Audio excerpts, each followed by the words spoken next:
Tanrı bir insan bedeninde var olabilir mi? Vay be, bu soru var ya binlerce yıldır hem felsefenin hem de teolojinin tam ortasında duruyor.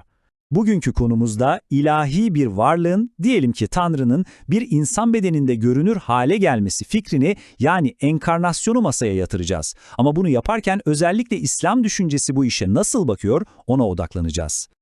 Peki yol haritamız ne olacak? Şöyle bir bakalım. İlk önce enkarnasyon dediğimiz şey tam olarak ne? Onu bir anlayalım. Sonra bu fikrin altında yatan felsefi gerilime bir göz atacağız. Ardından İslam'ın bel kemiği olan tevhid ilkesi, Hz. İsa'ya nasıl bakıldığı ve Tanrı'nın yakınlığının nasıl anlaşıldığı gibi konulara gideceğiz. Ve tabii ki en sonunda da hepsini toparlayıp bir sonuca bağlayacağız. Enkarnasyon aslında oldukça basit bir fikre dayanıyor. Düşünün ki o soyut, ilahi varlık bir anda maddi dünyada, bizim gibi ete kemiğe bürünüyor. Yani tanrısal özün fiziksel bir forma, genellikle de bir insan bedenine girmesi demek. Şimdi burada durup çok önemli bir ayrımı yapmamız lazım. Çünkü bu iki kelime sürekli birbirine karıştırılıyor. Enkarnasyon ve reenkarnasyon. Bakın bunlar gece ile gündüz kadar farklı şeyler. Enkarnasyon, ilahi bir varlığın bedenlenmesi. Reenkarnasyon ise hani o bildiğimiz bir ruhun ölümden sonra başka bir bedende tekrar doğması inancı. Yani İslam'daki adıyla tenasü. Biri Tanrı ile ilgili, diğeri ruhun yolculuğuyla. Peki tamam, kavramları anladık ama asıl soru şu: İnsanlar neden böyle bir şeye inanma ihtiyacı duymuş? Yani Tanrı'nın aramıza inmesi fikri neden bu kadar çekici geliyor? Ve daha da önemlisi, bu fikir hangi devasa felsefi sorunu ortaya çıkarıyor? İşin özü aslında insani bir arzuda yatıyor. Şöyle düşünün, tamamen soyut, dokunulmaz, görülmez bir tanrı fikri. Bazen insana çok uzak gelebiliyor değil mi?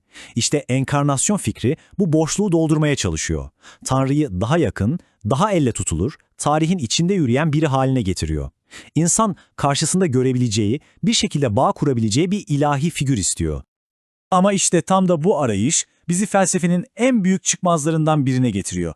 Bir yanda sınırsız, ezeli, ebedi, değişmeyen bir varlık var, Tanrı. Diğer yanda ise sınırlı, ölümlü, sürekli değişen bir insan bedeni. Şimdi soruyorum size, bu ikisi nasıl bir olabilir? Sonsuz olan sonlu bir kabın içine nasıl sığar?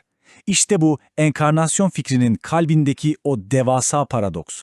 Peki bu felsefi gerilime İslam nasıl bir cevap veriyor? Bunu anlamak için İslam inancının temel direğine, yani her şeyin merkezinde duran tevhid ilkesine bakmamız şart. Tevhid nedir diye sorarsanız, en basit haliyle Tanrı'nın mutlak birliği ve benzersizliği demektir. Yani o tektir, ortağı yoktur ve en önemlisi yarattığı hiçbir şeye benzemez. Bu İslam'ın kırmızı çizgisidir, pazarlık edilemez temelidir. Kur'an'da bu noktayı çok net bir şekilde ortaya koyar. Onun benzeri hiçbir şey yoktur. Bu kadar. Bu ayet aslında bütün kapıları kapatıyor. Tanrı'yı insana benzetmeye çalışan, ona fiziksel bir form biçen her türlü düşünceyi en başından reddediyor. Anahtar kelime benzersizlik. Yani İslam düşüncesinde yaratan yani Halık ile yaratılan yani mahluk arasında keskin, aşılamaz bir çizgi vardır. Biri ebedi, diğeri fani. Biri bağımsız, diğeri bağımlı. İşte enkarnasyon fikri tam olarak bu çizgiyi bulanıklaştırdığı için tevhid ilkesiyle taban tabana zıt kabul ediliyor.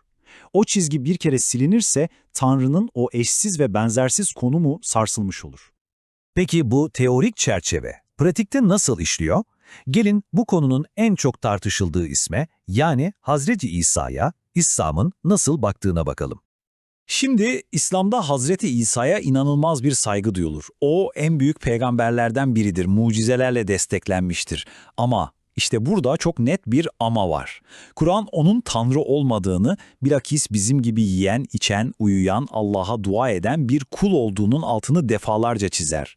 Neden? Çünkü o ilahlaştırma riskini tamamen ortadan kaldırmak için. Peki ya o meşhur Allah'ın kelimesi ifadesi?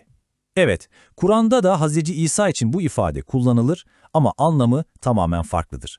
İslam'a göre bu, Tanrı'nın bir parçasının ete kemiğe bürünmesi demek değil. Bu, onun babasız yani mucizevi bir şekilde Tanrı'nın ol emriyle yaratıldığını ifade eden bir ünvandır. Yaratılış biçiminin mucizeviliğine bir işarettir, zatının ilahi olduğuna değil. Tamam, İslam'da enkarnasyon yok dedik, o zaman akla hemen şu soru geliyor: Peki Tanrı bize nasıl yakın? Eğer aramızda dolaşmıyorsa bu yakınlık hissini nasıl kuracağız? İşte burası çok kritik. İslam'da Tanrı'nın yakınlığı fiziksel yani mekansal bir yakınlık değil.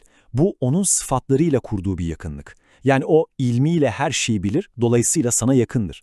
Kudretiyle her şeye gücü yeter, bu yüzden sana yakındır. Merhametiyle her şeyi kuşatır, işte bu yüzden sana yakındır. Yani o bedeniyle değil, sıfatlarının tecellisiyle her an, her yerdedir. Kur'an'daki o meşhur ifadeyi hatırlayın, biz ona şah damarından daha yakınız. Bundan daha samimi, daha içten bir yakınlık tarifi olabilir mi? Ama bakın bu fiziksel bir temas anlatmıyor.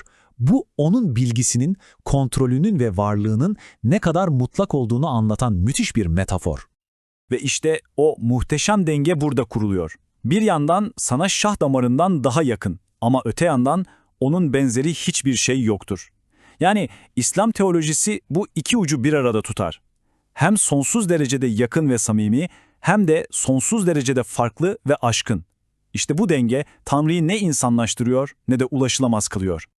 Peki, tüm bunları toparlarsak nereye varıyoruz? Gelin sonuca bağlayalım. Sonuç çok net.